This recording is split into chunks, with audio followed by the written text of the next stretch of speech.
Hi, everybody. Well, I thought I'd do a quick recap video of what's going on with a couple of my scams here.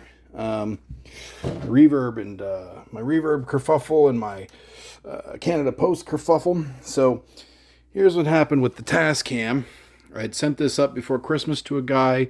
He got a good deal. I got $1,000. Reverb took a handsome helping out of that, so I got $900 or less than that. And a guy up in Hamilton had his Tascam Model 24. And then a guy up in another city grabbed this Heritage Audio Neve clone 73 Junior. I thought he was happy. So just after Christmas, this guy comes knocking frantically saying, I need to return it, I need to return it, I need to return it. It was really weird, just separate messages, bang, bang, bang. Broken English, I need to return, I need to return. I'm like, oh, this is weird. I said, how come you need to return? Because I sold this as is, meaning if it's not how I describe, then you don't have any right to return.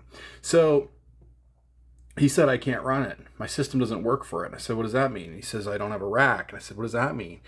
He said, a guy like me, whatever the hell that means, doesn't have a rack and can't afford to get another one. It's just like, oh, well, 2 weeks ago you had a rack because you bought a 500 series module from somebody. So you had a rack 2 weeks ago and now you don't have a rack. A guy like you, whatever that means, doesn't have a rack no more.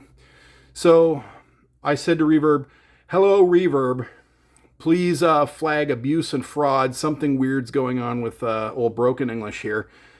A guy like him, whatever that means, he's lost his rack and can't find it, and now he's frantically trying to get a hold of me to do a return. Now that box, if you watch my other video, I just happened to have not put my return address on it. I've never done that in my life. I accidentally didn't put my address on it. So he actually couldn't return it until I gave him my address. Reverb said, even though it was as is and this guy was not entitled to return, Reverb was like, oh, come on now. He just made a mistake. Blah, blah, blah, blah. I'm like, okay, well, that's fine. I've done that. I've bought gear and go, oh, shoot, $900 I don't really have right now at Christmas time. But they weren't as is. This guy had no right to return this. So I gave him my address and all that and let him return it. So he returns it right away. Meanwhile, I kept this ticket open with Reverb going, you need to watch this. Something weird's going on. So I get it back, and sure enough, I put the mic in, and it worked for a few seconds, and then it started farting out.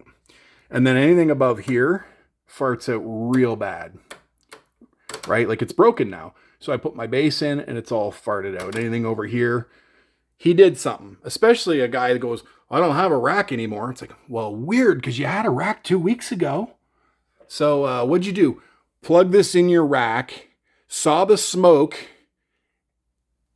freaked out and sent it back to me. That's what's happened here. Or there are 4 daughter boards in here. It's possible he's popped one of the daughter boards out and swapped me, and I can't tell. And to my knowledge, those daughter boards aren't serialized. Not that I got the serial numbers anyway. So there's that. So then Hamilton calls me and goes, this is completely DOA. I'm like, impossible. This is my Tascam board. Very few hours. I've been loving it. There's no way it's DOA. There's no way. Sent to the original Tascam box. So on the heels of this, I wasn't dealing with this the same way.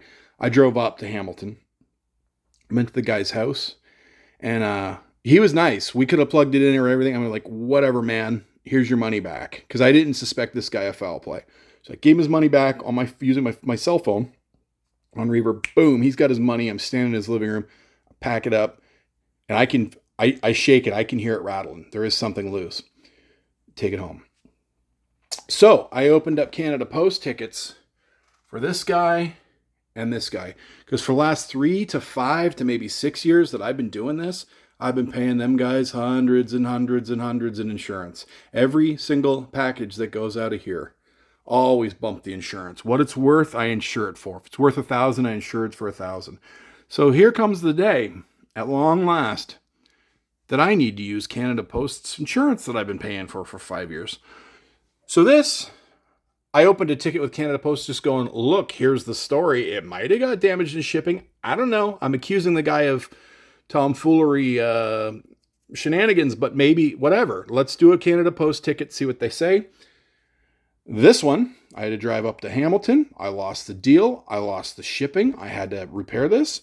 So I opened a Canada Post ticket. So this one was definitely damaged in shipping. Well, you know, Canada Post won't get a hold of me. Nothing. Not a thing.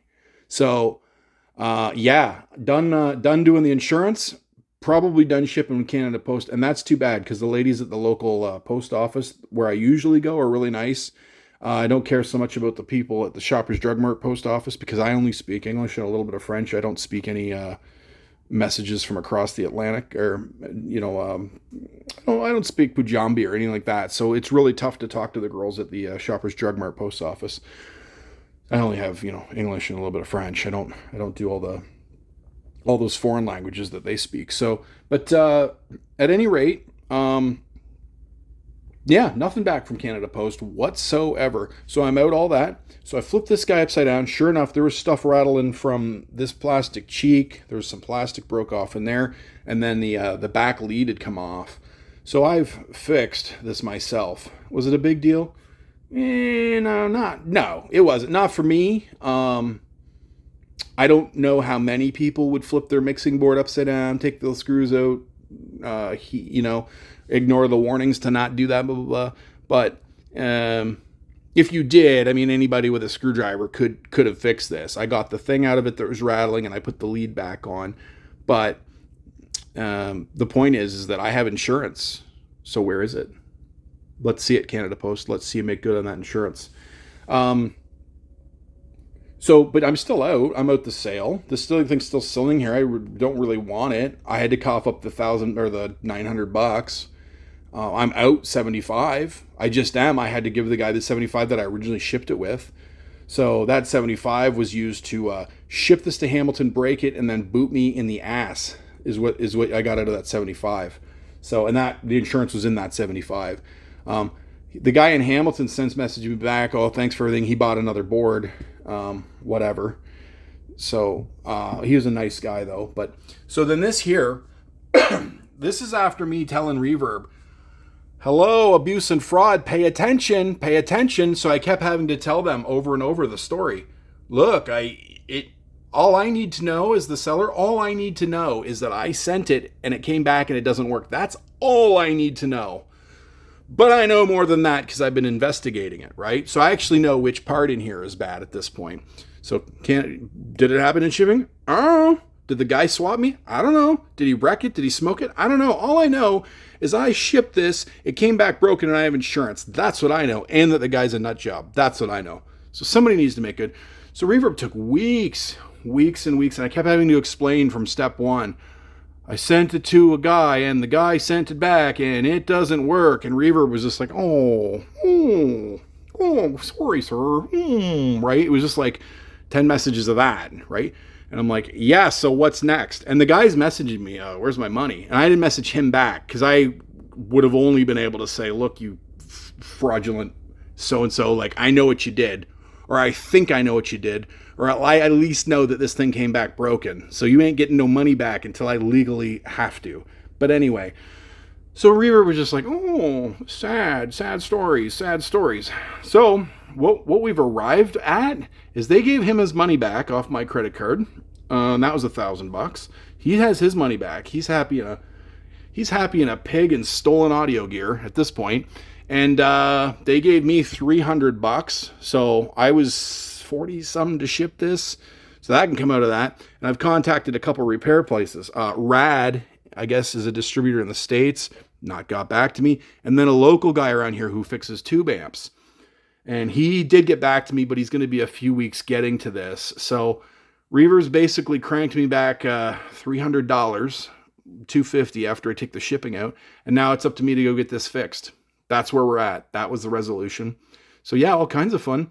Now it is a board that I might be able to tackle myself, but I'll have to ID all the little transistors and diodes, and there's a few components I don't recognize, and all the capacitors, and I'd have to buy an inline capacitor test. It's just like, I don't know. Do I tackle it? I'm pretty sure I'm right as to which daughter board is blown here. But so then let's suppose the guy's innocent and Canada Post's innocent, and I'm just the guy that shipped a thing and it came back broken. Well, there's still a whole ton to the story that doesn't make sense. right? Why did the guy frantically send me 4 separate distinct messages going, I gotta return it, I gotta return it, I gotta return it, I gotta return it. Like, what? Oh, a guy like me doesn't have a rack no more. It's like, well, that's bizarre, pal. That's real weird, you know? If I bought this one, I'm not going to return it and tell the person, well, a guy like me don't have a rack no more. What? But so there we have it. So no response for Canada Post. I fixed that myself. No thanks to Reverb or anybody, or Canada Post or anybody. And yeah, they gave me $300 for that. They did say if the repair is more to get back to them and we can talk about it then. But I don't know. You know, as a longtime seller on there with over 100 transactions, 100% positive reviews, over 66 positive reviews, but 100% over 100 transactions, they should have probably just given me all my money back. Because I said from day one, hello, fraud and abuse, pay attention. But it just kept going, oh, sir, oh, it's not nice, oh, it's sad. That's what I was getting most, like 99% of the messages. But anyway, thanks for watching.